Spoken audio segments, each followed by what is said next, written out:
Hello? Hi, is this Matt Reardon? This is. Hi, Matt. This is Rachel Alcorn. I was on the other line, and I thought that might have been you calling in, so I apologize. I've just given you a call back.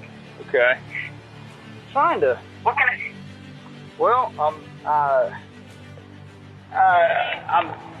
completely, to be completely honest with you, I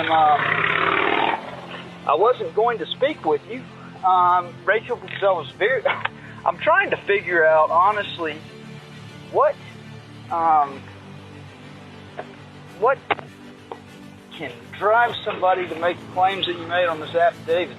And we've never met. I spoke to Jerry Madden earlier. He didn't speak with you.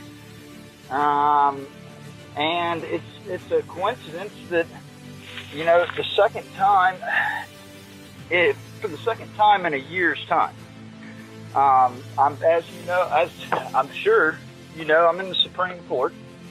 I'm fighting a tremendous injustice from 2017, and for the second time in a year's time, the assigned judge on two separate circuit court matters was changed in the system. I never was out of line. I never threatened anybody. I did what I would feel would be the civic duty of anybody. Should be any concerned citizen, and I was in particular involved in this because of it being my case. And the next day I get this affidavit taken out that, I've pulled all the records from Chancery Court. The factual description here on this uniform commitment affidavit is far from the truth. Well, let me explain to you why the affidavit was filed in my position here. So I supervise the Assisted Outpatient Treatment Team and the I-Court team, which are two programs that are responsible for providing and supervising the treatment for people who are on outpatient commitment orders. And you were on an outpatient commitment order out of Calhoun County, and the I-Court team and the AOT team both tried to engage you. Let's see, I believe that was from about your release in June to September. Nobody had contacted me or anything. Yes, they did, and we have documentation of that. So, what number? In September, our executive director issued a letter to the Chancery clerk of Calhoun County saying that you're on an outpatient commitment order through July 22nd of 2021, and we have not been able to engage you, and that we would not reattempt to engage you to provide services unless you reach out to us or at the request of law enforcement and or the Chancery Court to provide mobile crisis team support. So, at the request of local law enforcement, then we were engaged by them about the concerning behavior of you at the court. And so, within my role, I filed an affidavit of commitment, which started the process, which is the legal process in the state of Mississippi, and then we followed that process through. Okay. So, I figured it had come from Joey East. I'm not asking you to familiarize yourself with everything that I've had going on. God knows that it's been a tremendous amount. But to actually take somebody such as Joey East, just right there, this word to not look into anything, I think is highly prejudicial for one. You actually knew there are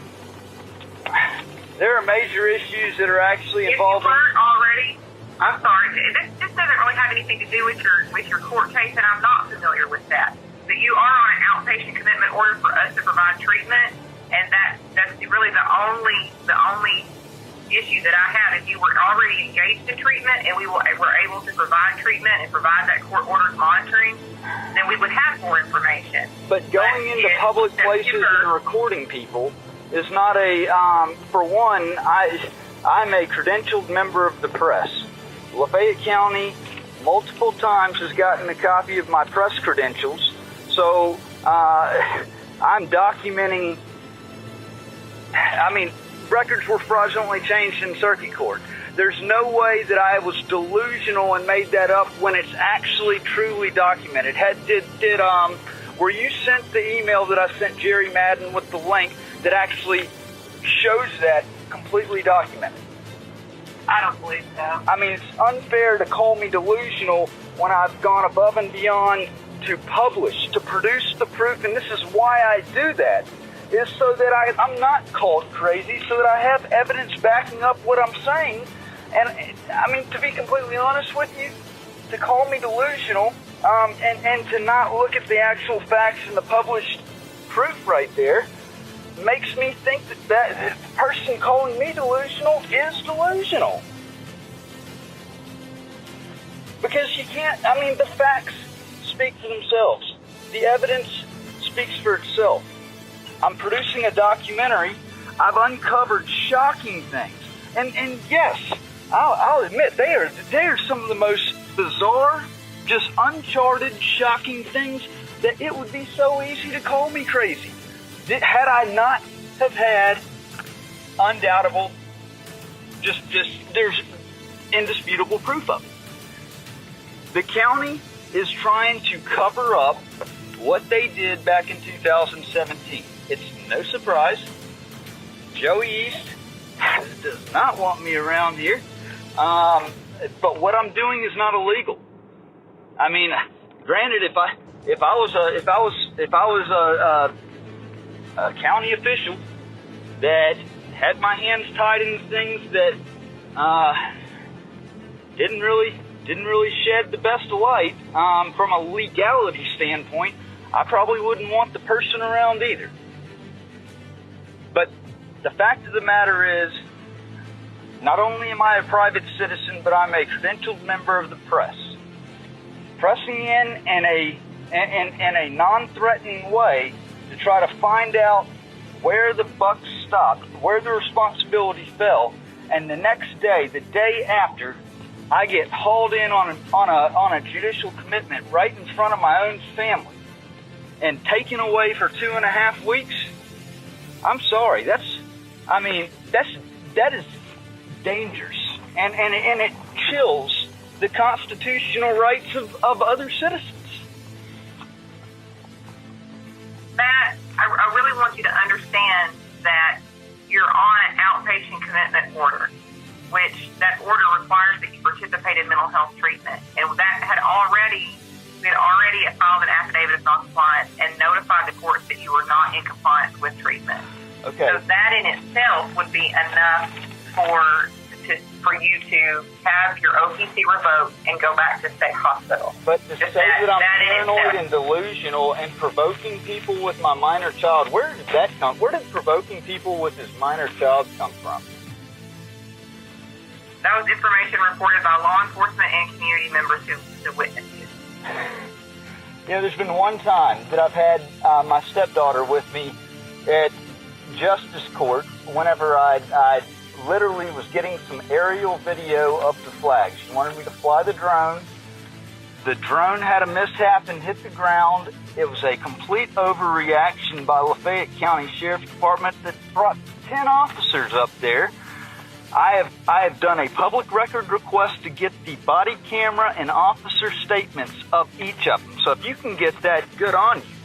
They decided they were going to they made up their own investigation, even though it's out of their jurisdiction, to not have to comply with the public record request. That has sat open since the end of September. I was the most responsible person with my stepdaughter. In fact, it's very sad. I've gone above and beyond to try to teach my children to not fear law enforcement. And that not all of them are, that just like anything in life, there's a few bad apples that can hurt the others, but to not fear them. The first question out of her mouth whenever they pulled up was, "Mr. Matt, are they going to shoot you?" No child should ever be. That should never come out of the mouth of any child. And the fact that I have literally gone above and beyond for my kids to try to provide a safe environment, There was nothing that I did that was, and that's all on video. In fact, that's on my website. That whole entire experience that I'm referring to, it's on video. It cannot be disputed. In fact, I was trying to get the additional stuff that they won't comply with. I mean, I'm not provoking people with my minor child. That's hearsay. To put that on an affidavit, and you don't even know me. Yet you didn't look into the facts, but you said that I was provoking people with my minor child, going into public places, recording people paranoid and delusional, but a paranoid and delusional person would not, corroborate the claims that they were making, backing it up with proof. Matt, let me explain this to you. I filed the affidavit based on being the supervisor of the programs that supervise the outpatient commitment orders, which you had not participated in treatment. We had made multiple attempts and notified the court. And then I was provided information from law enforcement and community members about your behavior in the courts and that whole time period. And then after I filed the affidavit, then a certified pre-evaluation screener has to come and do an assessment with you and make a recommendation if they think you need to go to the hospital or not. And then after that person, then 2 doctors do an assessment and agree.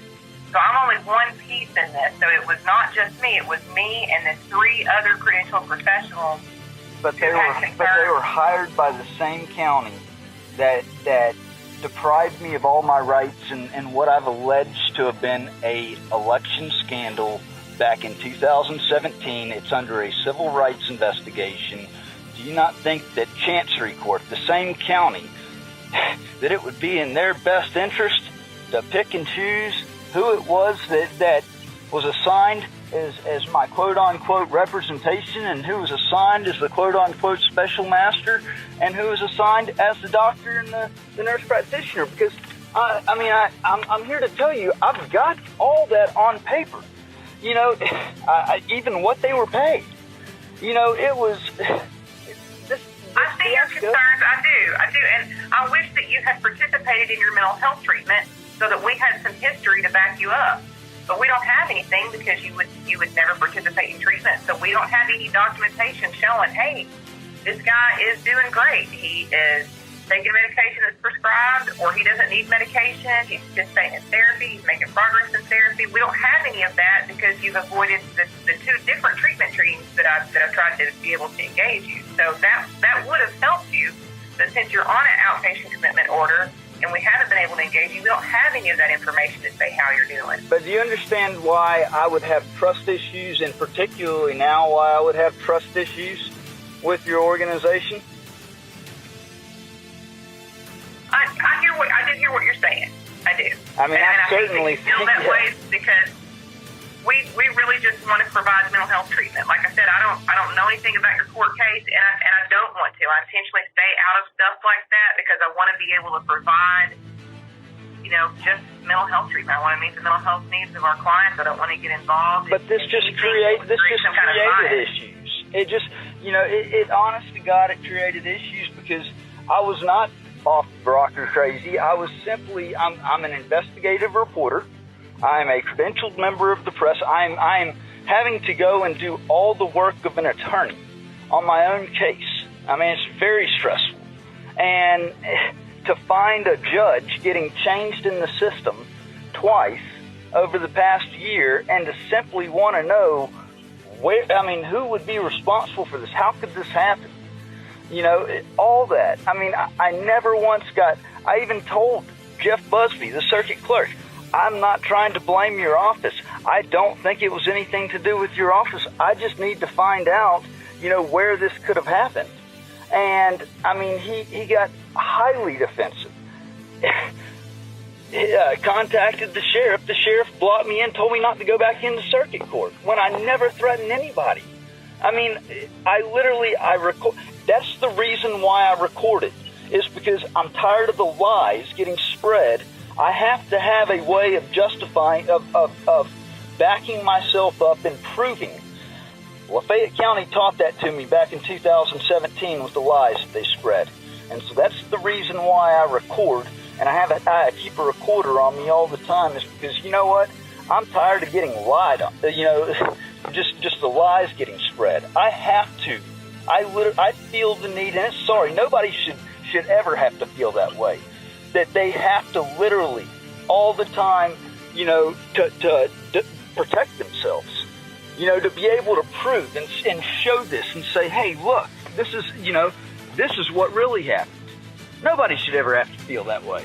But, it's the unfortunate, position that I find myself in, and this is a prime example why.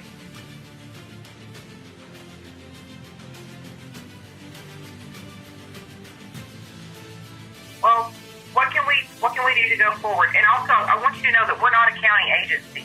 So I think sometimes that's confusing for the general public that they think that we are a county agency, and we're not. All of our programs are certified through the State Department of Mental Health, so we're not a county agency. So, like I said, we really do try to stay separate. I would love not to have any issues with you or your company. I certainly feel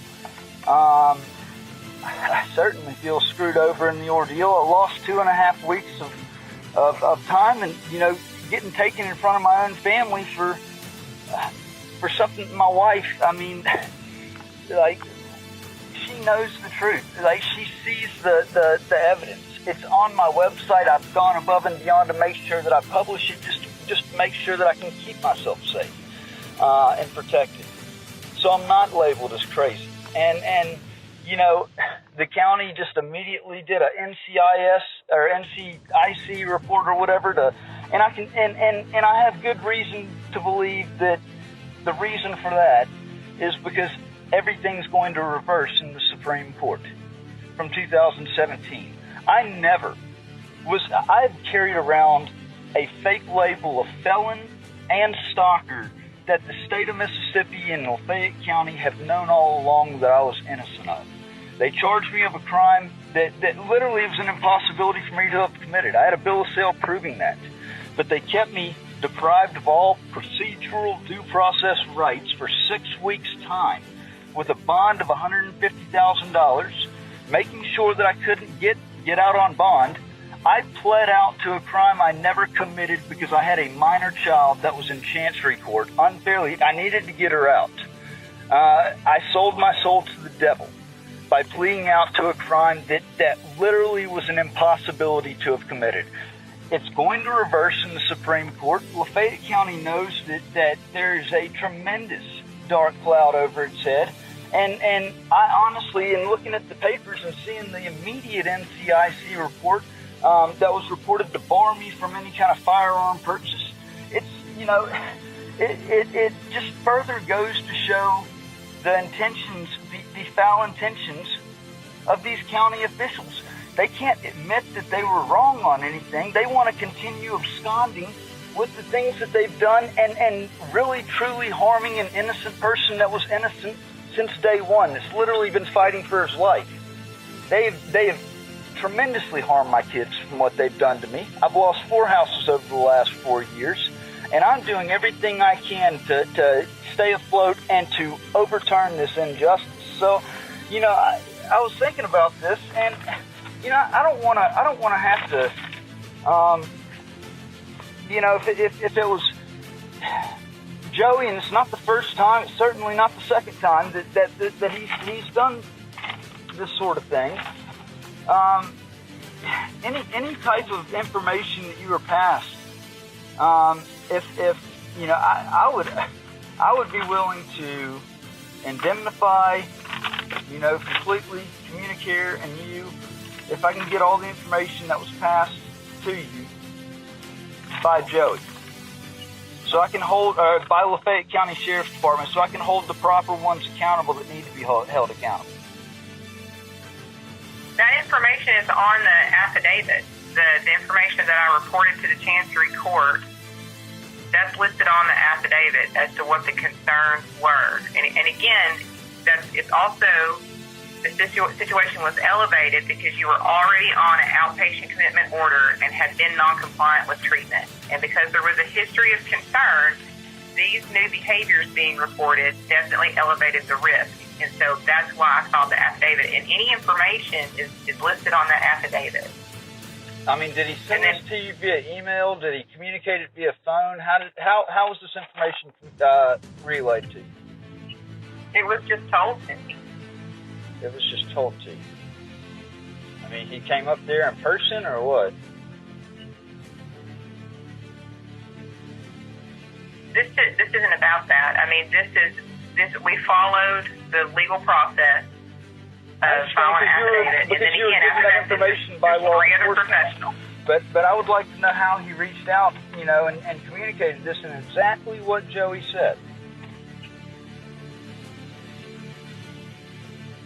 I don't have those words verbatim, but you can look back and reference as that affidavit.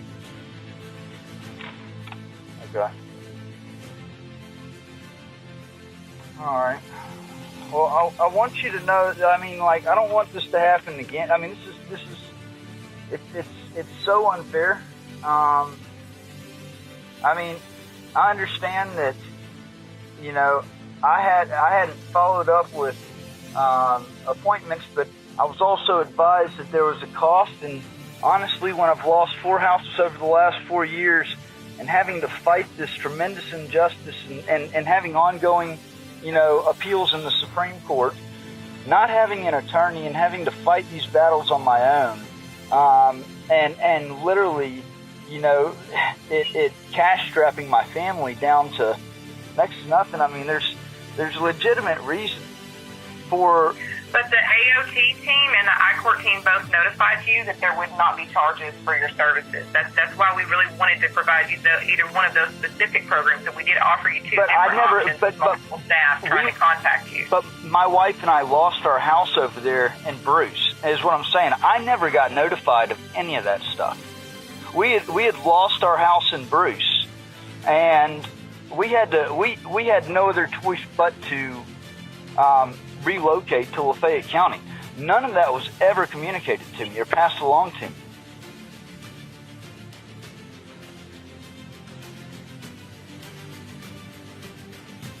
That was house number 4 that we lost. I mean, I know that we had multiple conversations with both of my treatment teams, and different staff members who were trying to engage you in various ways. And one of the CSS, he showed me text messages that he exchanged with you. Oh yeah, I know that there is the one that kept wanting to come out to the house. I mean, that kept making things sound so weird. Yeah, I mean that was very sketchy to me.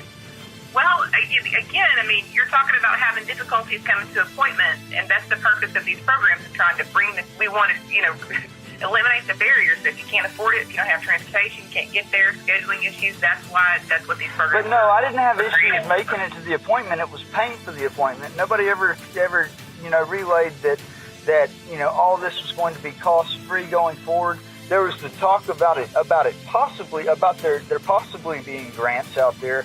But the fact of somebody that kept trying to push himself onto, coming to my house. I have I've already got trust issues with things that have gone on, and especially I had a guardian ad litem, issue from family court.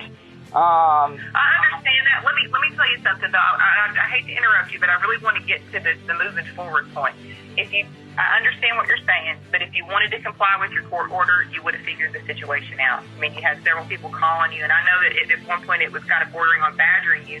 But again, my staff have a responsibility to help people uphold these court orders, and so that's why I know they were calling you so much. So if you really wanted to comply with the court order, you would have figured that part out. You would have made yourself more available. So you still are on a court order. In fact, when you released from Tupelo, CSU, I think on December 22nd, they have reissued a new outpatient commitment order. So that means that you're still on a court order. I don't have that yet. They were supposed to fax it over, and we haven't received it. I think it's just because of the holiday and staff being out at Tupelo CSU. So we should be getting that information as soon as possible. So we need to set up a appointment going forward. All right. Well, I'm trying to.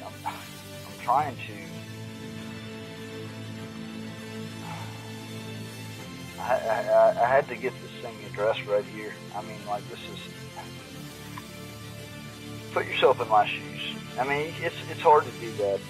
Anybody for anybody, it would be nearly impossible to actually truly understand the David versus Goliath battle that I've had to endure. Like literally the stress has been overwhelming. I've done everything that I can do to literally, when nobody would help me, to step up and do the job of attorneys, because I couldn't afford to let this go by the wayside and get time barred out. My children deserve better, and that's why I got the press credentials. That's why I got the documentary. I got the website.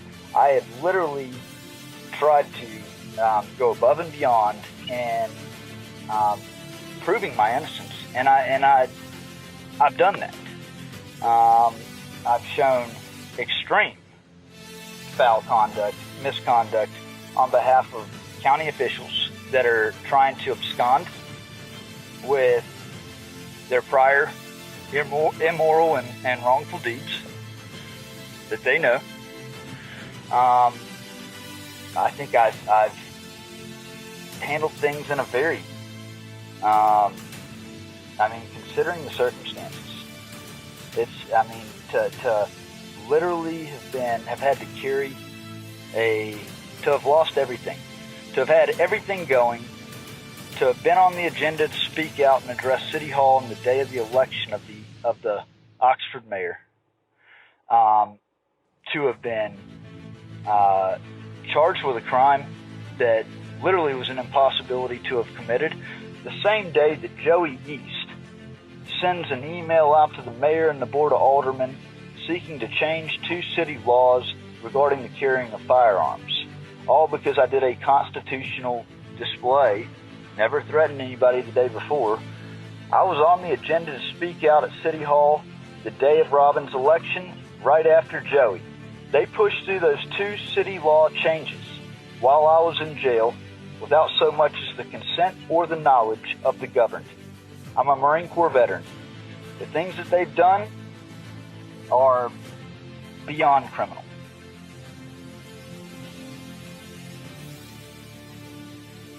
And I felt that, I'm sorry for giving you all this information. You and Joey may be, buddies or next door neighbors, who knows? But, at the end of the day, the facts are the facts. I never deserved any of this. All I've been out for since day one is to protect and preserve the constitutional rights, my constitutional rights, and the constitutional and civil rights of others. I've taken politics out. It's no longer anything political. It's about right or wrong. And what they're doing is wrong. Well, I just want to help you get mental health treatment. It sounds like you're going through a whole lot. I think it'd be a great idea for anybody to talk to a therapist, but it sounds like you've had an awful lot of hardship. And like I said, I'm really not familiar with all of this stuff that you have going on. Well, but this could have been handled, and they didn't have to go to the extreme route, and I see that based on the paperwork that they could have chosen lesser routes. They didn't have to go straight to inpatient. But you were already on an outpatient commitment order. That's the thing. When you're on an outpatient commitment order, you have to participate in treatment, or you have to go to the hospital. So if you had participated in outpatient treatment, you could have prevented that from happening, because we really don't want you to go to the hospital.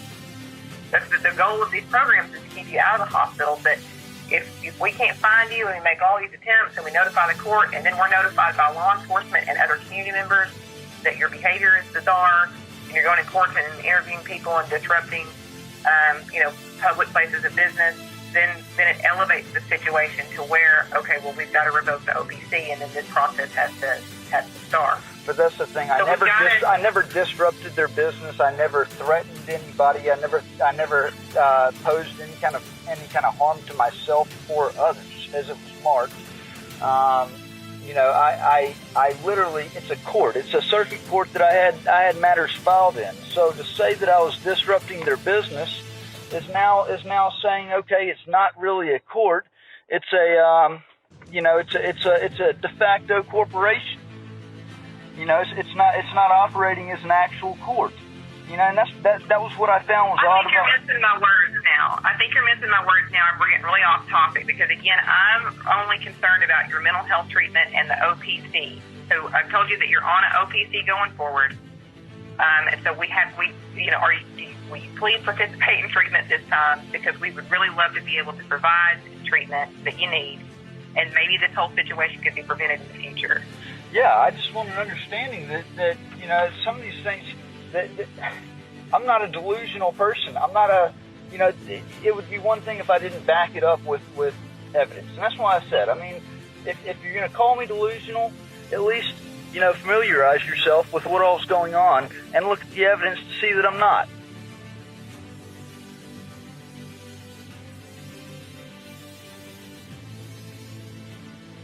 So we'd like to get you set up with Susan Beard, who is one of our therapists here, for an appointment. Of course, you would not have to pay anything. For the record, you would not have to pay anything. There would be no charge for your services. If you're prescribed medication, you would have to pay some for your medications, but we have a pharmacy that we work with, and we try to make them as affordable as possible. And I don't know that you were taking medication in the past. I don't know that off the top of my head. I would have to review your chart, so I'm not sure that would even be an issue. But you do have to participate in treatment in order to comply with the outpatient commitment order. So I'd like for you to set up an appointment with Susan Beard sometime next week. Okay. Can I call back and set that up?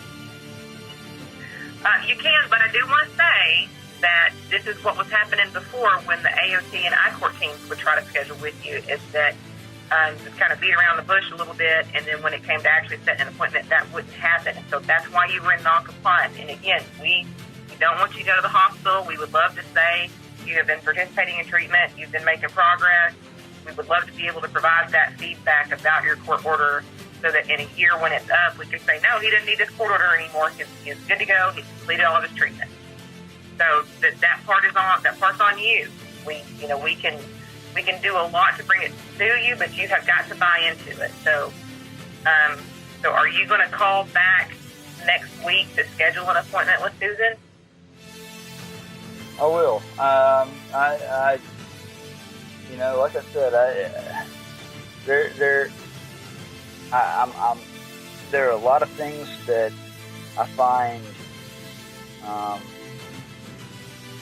particularly wrong about this whole situation, and we can agree to disagree on that. But the fact of the matter is, I may not have gone to schedule, or I may not have scheduled appointments, but the fact is, it was lies that were told to y'all by local law enforcement that got y'all back involved and literally stripped me of my freedom and liberty. No, you were already on an OTC, so we were already involved because you're on outpatient commitment order. She's got a 10 o'clock appointment available for next Thursday, which is the 6th. Will that work? You can schedule it for that.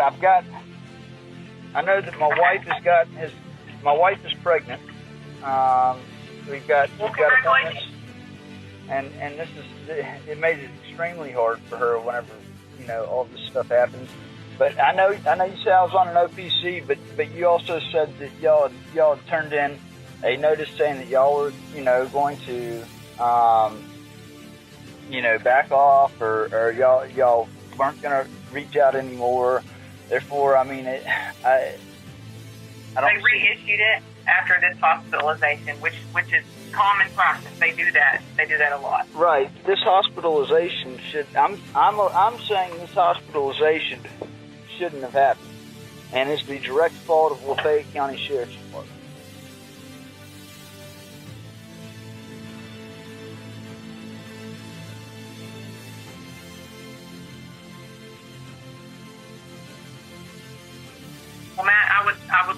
to move forward with your treatment so that you can say, look, I'm doing everything that I need to do. So I'm going to put you down for this appointment at 10 o'clock on Thursday, which is the 6th, with Susan Beard. And that's going to be at our main office location on Highway 7. Do you know where we're located? I do. Okay. That's here in Oxford. It's the Oxford location.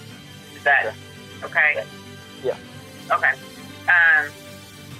If that appointment does not work or you need it changed, please call Susan, or you can call me. But I really want to try to get you communicating with Susan, since she's going to be your therapist, to change that. But again, I really want to encourage you to stick to this appointment. And if this appointment time doesn't work, you really need to reschedule that ahead of time, because again, you're on this court order to participate in treatment. Okay. All right. Sounds good. Okay. All right. Well, thank you, Matt. Thank you, Rachel. Have a good day. You too.